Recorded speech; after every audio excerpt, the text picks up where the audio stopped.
Ela é pioneira no Brasil na produção de embalagens e polímeros circulares de alta performance. No Talk Tissue de hoje, eu vou conversar com Luca Pellens, Head de Novos Negócios da Plastweber. Eu sou Felipe Quintino, CEO do Nexon Group e fundador do portal Tissue Online. Sejam bem-vindos a mais um Talk Tissue. Lucas, obrigado pela sua participação hoje no Talk Tissue. Obrigado, Felipe. Obrigado para todo o time do Talk Tissue. Acho que vai ser muito interessante essa troca. Que legal, cara, bacana. Lucas, eu queria começar o nosso bate-papo aqui com você contando um pouquinho a respeito da história da Plastweber, né? Falasse um pouquinho, quem que é a Plastweber? Bom, Felipe, a Plastweber está há 25 anos no mercado, né? Fizemos 25 anos esse ano aqui. Somos uma empresa aí que começou, né, desde o início pelos conceitos aí de economia circular. Quando eu digo que economia circular não era nenhum composto de palavras dito aí pelo mercado, a gente já fazia isso, porque a gente sempre acreditou muito no potencial de uma embalagem plástica, né? Que a gente poderia reciclá-la, fazer com que essa embalagem voltasse para o mesmo mercado, fazer o upcycling, não sempre reciclar para fazer uma embalagem de menor valor agregado, e sim reciclar uma embalagem para ela voltar a fazer o que ela fez no primeiro ciclo dela. E desde o início fizemos isso, sempre muito focados em dois mercados específicos, que para nós é casa e construção, e também alimentos, bebidas, né, e pet food, que já somos bastante conhecidos nesse mercado, e entrando agora, né, um pouquinho mais forte aí no meio da pandemia, entrando no ramo de home personal care, que seria o ramo do tissue, que seria o ramo de outros mercados muito parecidos com o de vocês também, e se estabelecendo para isso, né? Então temos aí muitas novidades aí para o mercado. Fizemos embalagens e também resinas, como você colocou lá logo no início, entregando aí para o mercado tanto de marcas quanto transformação e conversão também. Que legal, Lucas. Bacana, cara. Muito legal mesmo. Lucas, você acabou de comentar, né, que durante a pandemia vocês acabaram aí iniciando no mercado de tissue em específico, né? E vocês lançaram ali, né, durante a pandemia, um filme, né, para enfardadeira 100% PCR, né? O 100% PCR significa reciclado pós-consumo. Eu queria que você falasse um pouquinho qual que é o diferencial de sustentabilidade aí desse filme. Bom, Felipe, acho que a gente já iniciou esse projeto há muitos anos atrás, lá por volta de 2011, 2012, mas naquela época a gente não tinha um know-how tão grande num controle de que é muito importante para a indústria do tissue, que é COF, né?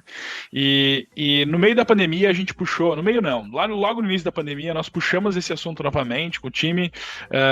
Eu liderei esse projeto aqui dentro para a gente achar uma solução sustentável, porque o mercado do tissue hoje, quando a gente olha e quando a gente fala com as marcas, ele é muito preocupado com sustentabilidade, com reciclagem, com utilizar materiais mais sustentáveis, ávido nessa busca, né? Eu sempre digo que está buscando muito o mercado, até porque as próprias marcas, elas por padrão já são recicladores, então já sabem a importância da reciclagem no mercado como um todo, e com isso a gente lançou esse material junto com a CIA Canoinhas, colocando aí, eu me lembro de participar dos primeiros testes lá, e o material performou super bem, foi só uma troca do produto realmente, o material performou super bem já desde o início, e foi só uma troca de uma embalagem que era 100% virgem para uma embalagem que era 100% reciclada. Então, quando a gente olha o cenário global, assim, sustentabilidade como um todo, a gente está trocando uma embalagem que vem de uma fonte finita, né, de uma fonte que realmente ela é extração de uma economia circular, de uma economia linear, desculpe, para ir para uma embalagem que é de pós-consumo, que ela já cumpriu o seu papel, ela voltou para dentro da nossa cadeia, a gente reciclou ela, fez resina, a partir da resina fez uma nova embalagem e colocou novamente no mercado, né? E possivelmente essa embalagem voltando para nós, a gente faça de novo o mesmo ciclo com ela e volte para dentro da cadeia novamente. Então, fazendo com que os ciclos continuem acontecendo ao longo do processo, né? Então, literalmente fazendo com que o plástico seja utilizado na sua performance como um todo, né? Que legal, cara, bacana. E você falando, esse ano nós tivemos o Tissue Summit, inclusive a Plastweber participou, né? Onde o tema do nosso Tissue Summit foi ESG, né? Inovando com responsabilidade, né? E o que vocês fizeram né, vai de encontro totalmente ao nosso tema, né, que inovando com responsabilidade é uma inovação muito interessante e que agrega valor aí para o meio ambiente como um todo, né, cara? Eu acho que é bem bacana essa solução. Eu acho que precisamos cada vez mais desse tipo de solução na indústria, né? Que nem você Com disse, certeza. a indústria do papel já é uma indústria, né, de reciclagem, né? E até nós, durante o evento, batendo papo, né, tanto das pequenas empresas até as multinacionais, as grandes, todas elas já têm uma agenda ambiental ali, né, uma agenda ESG. Muitas delas não fazem tanto marketing, né? Mas Com já certeza. tem, inclusive, né, Cia Canoinhas, por exemplo, utilizando uma embalagem, né, um filme de vocês, né? Já faz parte, é mais um passo ali durante a agenda ESG, né? Exatamente, exatamente. A gente vem atendendo mais marcas, né? Se a Canoinhas foi a primeira, foi inclusive uma empresa que a gente ganhou um prêmio, né? Junto, lançando esse projeto aí, ganhamos o Prêmio Plástico Sul, e com a primeira embalagem 100% PCR para o mercado de tissue, considerando aí uma embalagem de alta performance, né? Hoje já atendemos Miele, estamos em várias homologações aí com outras marcas também, então viemos galgando espaço. Que legal, cara, parabéns, bacana mesmo. Ô, Lucas, e quais foram aí os desafios desse projeto, né? E quais os benefícios foram gerados por meio do desenvolvimento aí dessa embalagem?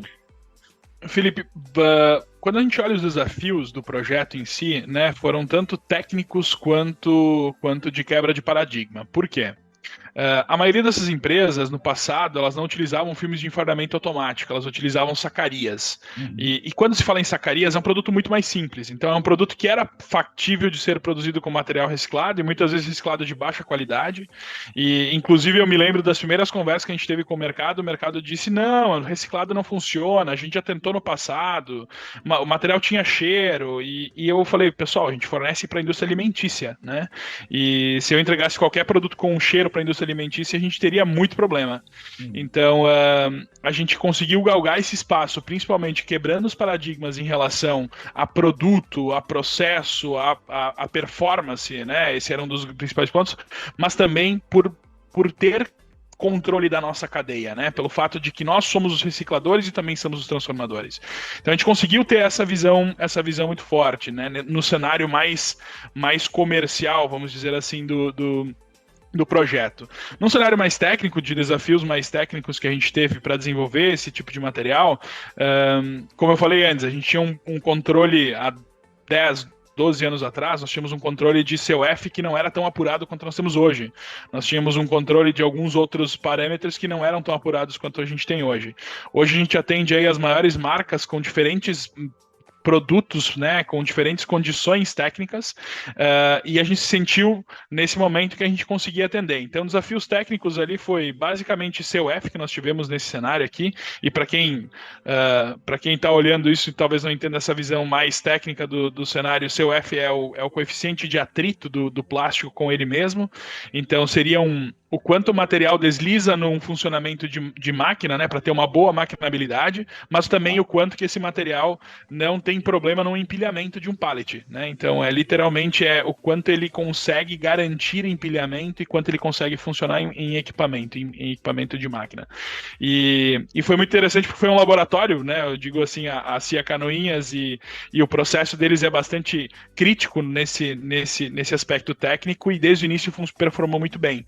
Então, conseguimos garantir isso desde o início, funcionou extremamente bem, estamos em processo aí já validados de redução de espessura também dos materiais, então conseguindo garantir espessuras mais finas para um produto também, para ter mais rentabilidade para esse mercado, que é uma coisa que o mercado vem buscando muito fortemente também, né? Então é bastante crítico, né? Então, basicamente, os desafios superados foram esses, técnicos e comerciais, e benefícios gerados, Felipe, eu acho que são inúmeros. Eu sou suspeito em falar porque como eu disse antes, economia circular e ESG estão dentro do negócio há muitos anos, né? Eu sou prata da casa, então a gente convive com isso há muito tempo e a gente vê que é uma coisa que o mercado busca bastante.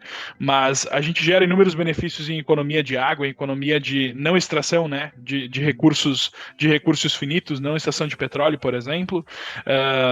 Propriamente recuperação de material que possivelmente iria parar em aterro, né?